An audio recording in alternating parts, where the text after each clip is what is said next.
Mama can definitely kick rocks, from the biggest rock to the smallest rock. Let's just throw all of them at her.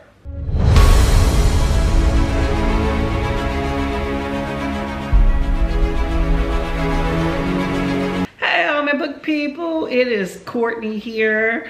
Hopefully you are staying warm, because it seems like most of the US is freezing. Okay, so grab your heater, grab yourself a cup of tea, and stay inside with a good book.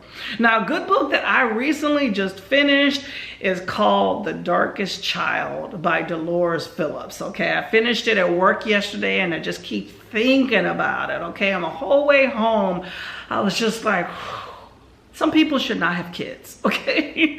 Okay, so The Darkest Child is, it's a literary fiction basically set in the 1950s in kind of rural Georgia. It follows this black girl in this really poor family being raised by this mother.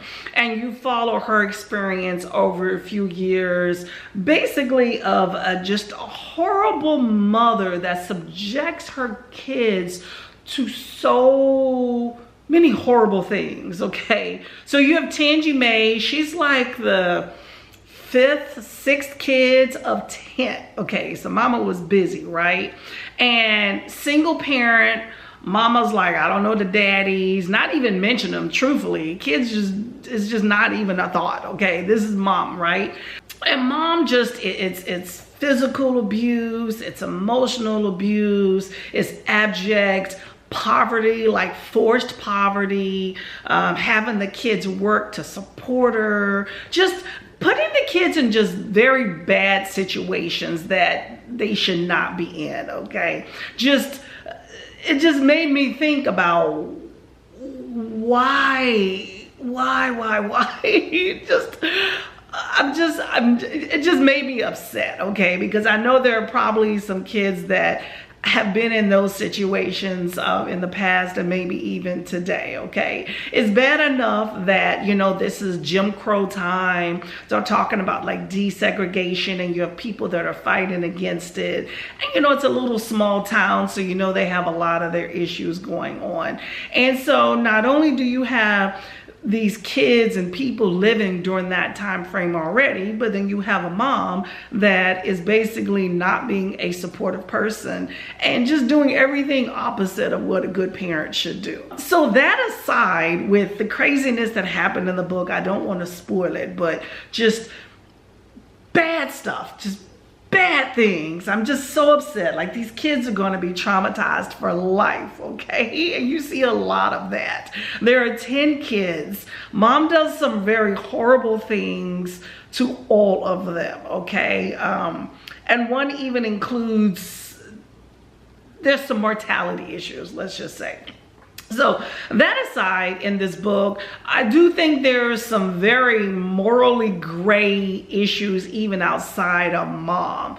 With friends, there's a guy that's like, he's older looking at a younger child, and I'm so much, is he a savior? Or is he just as bad as some of these other people, you know? Just, oh, y'all.